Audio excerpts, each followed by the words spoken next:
Hello, ladies and germs. Welcome back to PEEKABOOS, the segment where we go see a movie in theaters, we come home, and then we tell you our thoughts about it right after the fact. Today, I have on Gunnar, an old friend of mine from episode 3 of the show, Unwanted Guests. Thanks for having me. It's good to be back. Good to be back.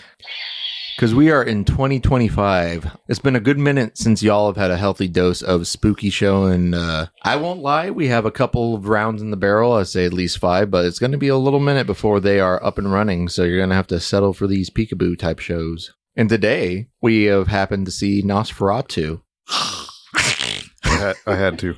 I didn't realize the original Nosferatu, the black and white film that everyone kind of knows about, was kind of a ripoff of Bram Stoker's Dracula. I guess they could not get the rights to do that movie off of the novel, the original, like, a Dracula novel. Yeah. So they kind of made their own version of it, and it keeps most of the same plot points. Yeah, they took some, I guess, creative liberties with it. And I don't think it's exactly fair to be like, well, hey, we have Dracula at home, or a lot of people online are calling him Timu Dracula. No, it's very much its own thing. You're kind of freed from the constraints of producing a Dracula narrative. Because Dracula is such a mythic character. He's not just a vampire. He's suave. He has his own tortured past and history. Count Orlok, however, the main vampire in the Nosferatu movies, is literally just like a really old vampire lord. Yeah, we were talking about this earlier. We read about the same amount of the Dracula novel. Yeah. I never finished it, but my cousin read through it, and he was like, hey, a big difference between the novel and then how you see him portrayed in the film. You have the love story and all that stuff going on, but you don't really get that with Orlok. And with Dracula in the novel,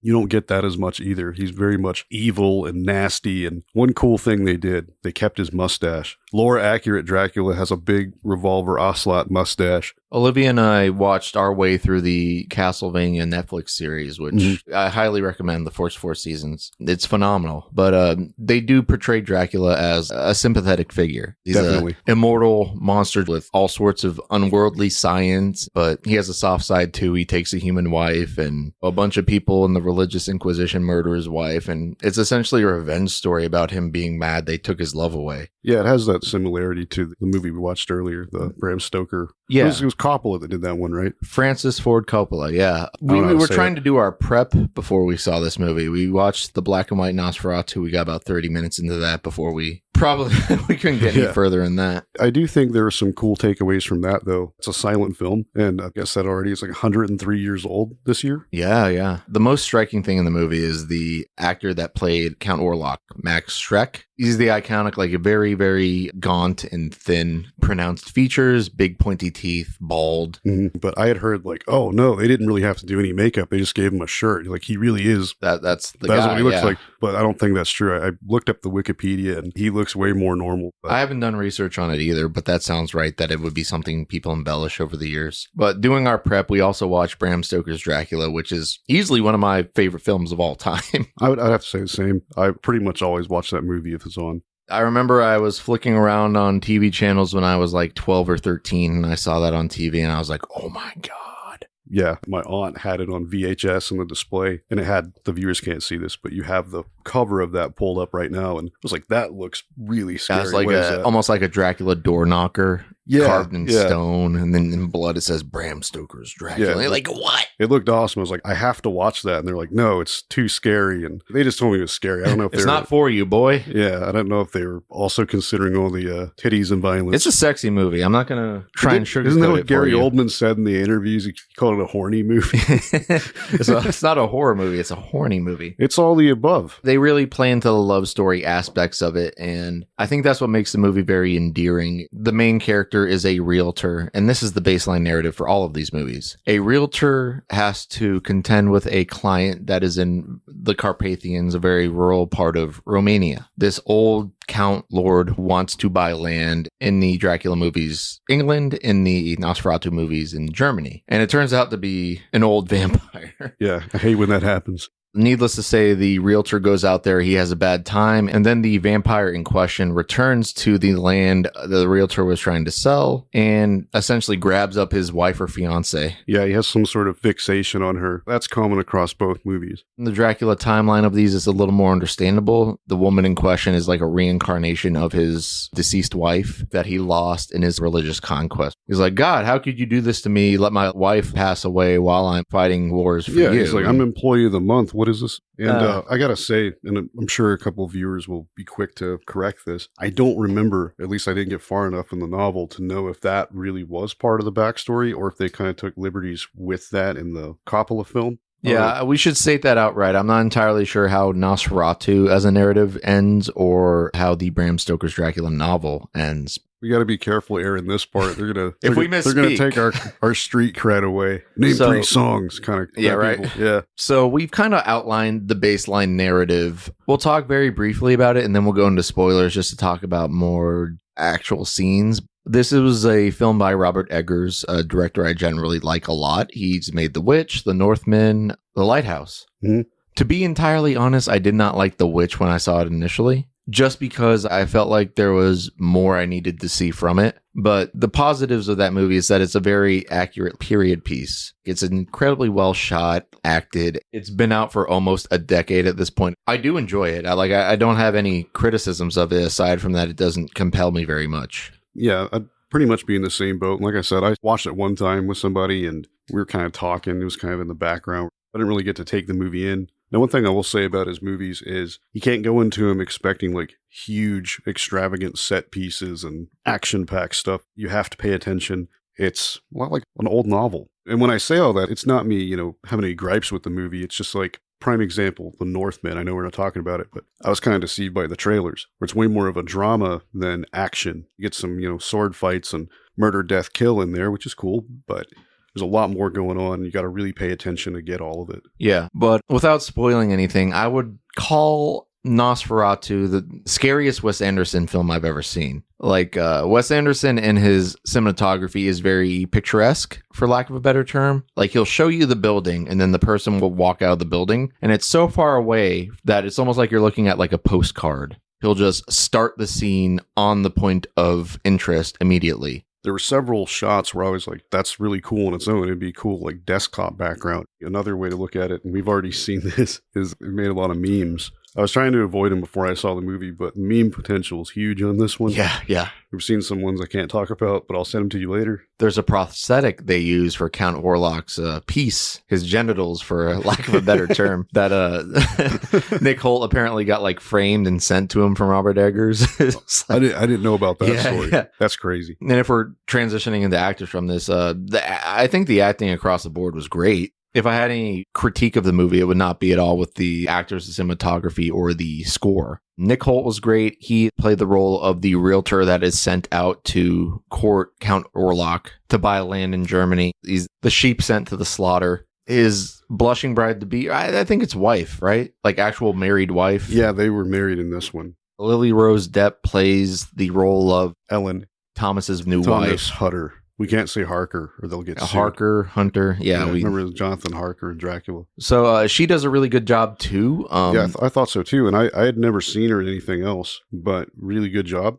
I personally don't really care about nepotism in the acting field. Like it's a value-based thing. If you're a good actor, you're a good actor. Exactly. Like maybe there's a bit of it. Maybe be fools to say otherwise. But I think she held her own. And I think anybody that would accuse her of that, they'll see this movie and they'll just shut the hell up. The comparison people would make is to Winona Ryder in Bram Stoker's Dracula. But they're two very different parts. And I think if you go into this movie expecting something akin to that other movie, you're going to be surprised or disappointed. I think that's fair to say. It leans into the horror a lot more. The association with Orlok is not like a romantic back and forth. It's like a curse. Yeah, kind of a little bit of possession going on in there. Stuff that Dracula did not do. Orlok really leans into like, hey, I don't give a fuck about any of this. He's just this force of nature. He will straight up kill you. He doesn't waste any time. Other actors in the movie, Bill Skarsgård, he played Pennywise. There's actually a Netflix series where he played a young vampire,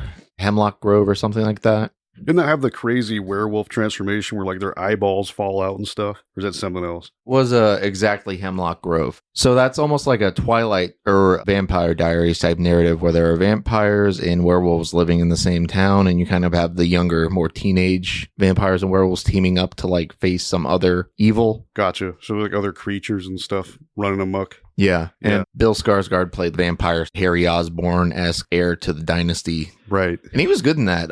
It was a good show, or at least a good concept for a show. The later seasons kind of got weird. So is the series over at this point? It fizzled out a while ago. Yeah. All that is to say, he's done a role like this before and he's been good in it, but this is almost entirely different because underneath the prosthetics, you'd have no idea it was him. Yeah, there was no shot in the movie where I had any clue it was him. And I kind of wanted to talk about the dedication he had preparing for the role. So I watched a couple interviews with him, and if I'm getting my information right, Robert Eggers had talked about this movie for like 10 years. And Bill had wanted to be part of it to the point where he even DM'd Eggers and everything. And he's like, please let me be in the movie. And they offered him a couple of different roles, but he wasn't initially Orlok. Then finally he was like, well, I gave this to Nicholas Hoult. I gave this to so-and-so. How do you feel about Orlok? And he's like, what? Are you serious?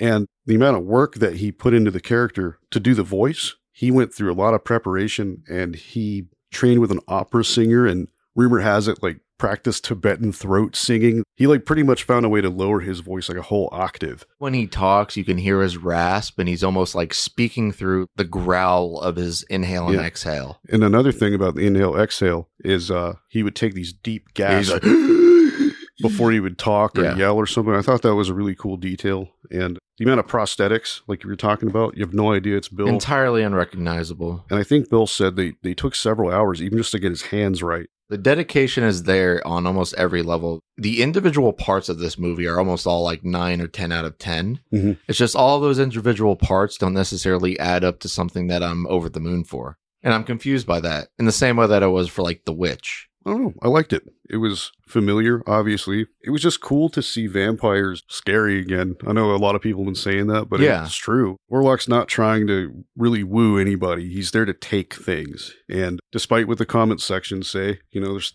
still plenty of women that are, what do you call it, like into it, yeah. Yeah, but yeah, to each their own, I suppose. I liked it. If you're interested in it, then absolutely go see it. You're not going to feel like you wasted your time. Maybe if you see it again, kind of like we were talking about The Witch, you watch it a couple times. You have to digest it over a long period of time, really I think. Yeah. Yeah.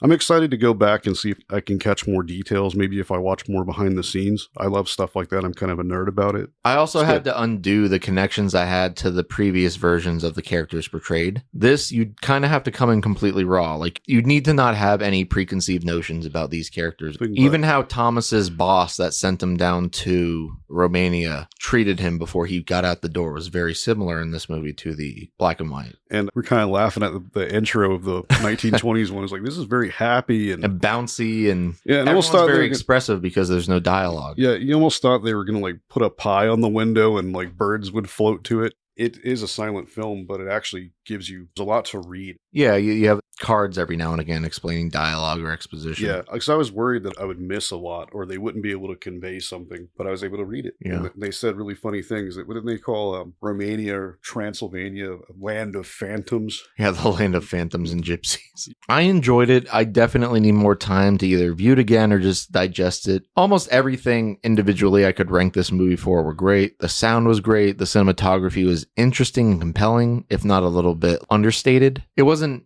done in a way that's like meant to shock and awe. It's just like a very straightforward presentation of information. Yeah, I think the shock and awe really falls to Orlok doing Orlok things. So I think that works out great. But we were kind of going down the list of characters, and I feel like it's criminal to not mention Willem Dafoe. Oh, for sure. I loved his character. He's kind of the Van Helsing equivalent, kind of crazy outcast doctor who's kind of blurs the line between madman and genius. This is his last hurrah in a lot of ways, I guess, is what the film's presenting. Because it seems like he's at the end of his rope, like he's kind of a quack in his community. He's banished from the university because he's just too cool. And I want to give a specific shout out to Simon McBurney. He played Herr Knock, who was the dude that ranked over Thomas Hutter. He was essentially the Renfield, the guy that went mad with Orlok's influence in the background as the film went on. Yep. And every time he was on screen, like, he popped off. He went crazy. Yeah, he gave a lot of memorable scenes. This whole movie is a very curated and tightly knit package. It's made with love. So I'm a little divided on it. I think it was a good movie. I just don't have passion for it yet. I feel like I need to see it again or experience it in a couple different ways. But overall, I think it's good. See it in a high-class theater so you can really drive the experience home. Yeah, I think The Lighthouse was my favorite Robert Eggers movie. I like this one more. I think it's my favorite thing he's done. But I'm kind of biased because I love the Dracula story and vampires are cool. If it's good, it's good. If not, well, I'll just wait till the next one comes out. Yeah, absolutely. Go see it. So I guess we're heading into spoiler territory. 5, 4, 3, 2, 1. We're going into a little more in depth in the narrative. If you don't want to hear this before you maybe see it yourself, dip on out. But yeah, okay, here we are. Spoilers. Here we are. Massive spoilers. So I'll talk about something I appreciated. When Orlok crossed the sea to make his claim in Germany, it was presented as he was hitting the masses as like a plague. Like there were rats running around. People were getting like pustules and rashes all over them. People were dying in the streets. Yeah, and I gotta say, he fucked way more shit up than Dracula did. Like, it was a big problem. That was a very interesting take on it. And I think that really drove the vampire lore back to it being like a true monster. Another thing that was cool, he didn't just like turn into rats or something. The rats served a purpose. Spreading the plague. I've never really heard about that. Maybe if you go back in the folklore, that's a thing. I'm not familiar with that. Well, that was a part of the Bram Stoker line of these movies, is that Dracula had a lot of really interesting and unique powers. He could turn into animals and control them, influence nature. And Orlok, he's not using like special Castlevania, he can transform into rats and wolves and shit. But one cool thing he did do is on the voyage over, he pretty much wills the storm to happen to propel the ship to get there faster. Because like I said, Orlok wastes no time. He's not there to look pretty. He's not there to be romantic. He's just there to get what he wants. And a thing with a lot of horror movie monsters is that the more you understand them, the more you kind of dismiss them. They become less alien in your head. They become less scary. And I feel like this movie took back a little bit of the alienness and the strangeness of the vampire. Yes. I cannot stress it enough. They absolutely made him undead. The guy's a rotting corpse. He's a monster in every sense of the word. I was surprised that you got to see his face so early on in the film. But then, as you mentioned earlier, you get to see more of him as the movie progresses. Yeah, dude, you can see like scabs and open sores. And this guy looks like he smells pretty damn bad. So there was a line where Ellen, our female lead in this movie, Lily Rose Depp, the wife that Thomas is leaving at home in order to go sell this land to Count Orlok. She's trying to tell him not to go. It's like, wash feet under a bridge. You don't have to go do this thing that would support us. And it's a business deal that will this thing that would set us up for life. I've had a bad dream. Don't do what's in our best interest, please. He probably should have listened to her, but he definitely should have listened to her. But he's supposed to know. A plot point that was, I think, unique to this movie was that he had encountered her at some point in the past. Like he maybe visited upon her when she was younger or a child, maybe. Yeah, that one was kind of confusing the way she worded it, because it pissed off Thomas really bad, like, oh, you're impure, you're unclean now, like he's touched you before. But I wasn't sure what that meant. They really didn't dive deeper into that. Maybe he just like happened upon her house when she was a child or met her in a field. Yeah, I don't know what they meant. This seems like a person that had pestered her throughout her life. The film starts with her having dreams about him and then all the weird omens and death that he'll bring. And that was one of the most compelling moments of the movie. The first dream she has, this is her trying to compel Thomas from leaving. She's like, I had a dream last night about my wedding day, and it wasn't you. It was a figure all in black. And everyone I knew, all my family were dead, but I couldn't have been happier. And he's like, well, whatever, I'm going to sell this land. And it's weird, though, because the movie kind of ends similar to that. It was kind of a weird offshoot of, you have to invite vampires in. She had to pretty much renounce her marriage to Thomas for him to, consummate theirs. Oh, yeah. She did the exorcist handstand thing in the bed. She bent backwards. I can't even And that was something she did very well. Yeah. When it seemed like she was being taken under force by something, she would do like the twitching and her eyes would roll back in her head. Really uncomfortable for her to do that. Yeah. So if she actually did that, then holy shit. It's not all CGI too. Like maybe they did something with the eyes, but a lot of her gestures and a lot of her twitching and like spasming was very much Lily Rose Depp. It looked believable. She was really having a hard time. And Orlok, being the guy that he is, upstanding gentleman, he pretty much tells her, hey, I'm going to kill everyone you love. And so he kind of systematically goes around and terrorizes and kills people around her and puts them through similar episodes. But it's not in such a grand fashion action as it was in the previous movies, like with, say, Lucy and her numerous suitors. Right, yeah. It's weird because obviously Lucy in the old movie fully turns into a vampire and then they find her and chop her head off. She becomes the devil's concubine. Yeah, the Lucy equivalent character. Orlok not only feeds on her, but then kills her kids. Kills Anna when she finds him feeding on the children. You're not really expecting that either because, yeah, Orlok pretty much gives Ellen that ultimatum. He's like, you have 3 days. And before the 3 days are up, he doesn't fuck around, dude. Waste no time. He will kill you. Over the course of the 3 days, people die. They try to track down Orlok. And the way they kind of get him, Ellen gives in. She's like, okay, like, we're going to do what you want to do. It's because the Van Helsing character, Willem Dafoe, he reads in the book that he found at the Renfield guy's house. You got to trick Orlok into... clapping until the sun comes up. Exactly. That's how it happens. Something else I really enjoyed is that they don't drink blood from the neck. They drink from the heart, the chest. That was interesting. Because that's where, I guess, blood flow would be most pronounced. It makes sense. And when he's slurping that blood out, it sounds like like a huge slug monster. Like, oh, yeah, dude. Gross. Like a pump on a pool or something really nasty. Yeah. And then when they found the guy that was killed on the voyage, he had no blood left. Complete exsanguination. Something I think Robert Eggers shoots for is realism in all of his movies, no matter how wild the concept is. Yeah. And I appreciate that. Me too. It's hard for me to kind of take a step back from the fantastical elements of the previous movies to come back to this baseline, but I think I may appreciate it more as it goes on. Yeah, and the Van Helsing character had to really, really convince people, like, hey, not a complete quack here, like, pay attention. And they kind of found out the hard way, not trusting him sooner. But he did come off as a quack, which I think... absolutely. I wish I could remember the quotes. I'm going to have to look them up, but really funny dialogue. Well, at least our brand of humor. I thought it was funny. And the way the movie ends is that, like we said earlier, Ellen just gives in, lets him have her, essentially, and that's how he gets killed, is that the sun comes up and he dies. It was the only way to stop him. And that final shot of the movie is really cool, where, like, they show, like, his body on top of her dead body, because she dies in this process. He drinks her blood, she sacrifices herself, and he's just got such a bony, fucking creepy corpse. Yeah, and one thing I was kind of confused on, I didn't know if he looked like that the whole time, or if that was him being hit by the sunlight. Being that kind of withered him up a little bit. Extinguished of his power and vitality. Either way, he was very gross and monstrous, which was a cool take. Overall, I do have some mixed feelings about it, but I can't say it was a bad movie at all. Don't expect anything crazy. Like, they're not reinventing the wheel. They're more stripping it down to a more basic presentation. I think it's the best, obviously stack this up against the 1922 film. And you had the one in the 70s that was notoriously, like, really long. Like, we haven't seen the Werner Herzog version. I feel like I should have seen that before saying what I'm about to say, but I think this is the definitive version now. Yeah. We could have done more homework, but I think it's also worth it to have, like, a raw reaction. It was fun that way, yeah. Maybe we'll come back for The Wolfman. And as far as regular mainline Hometown Horrors podcast episodes go, they're on the way. They're coming. Be assured of that. It just might take a little longer than we all hope and expect. Thank you, folks. We'll see you on the next Peekaboo. Meh.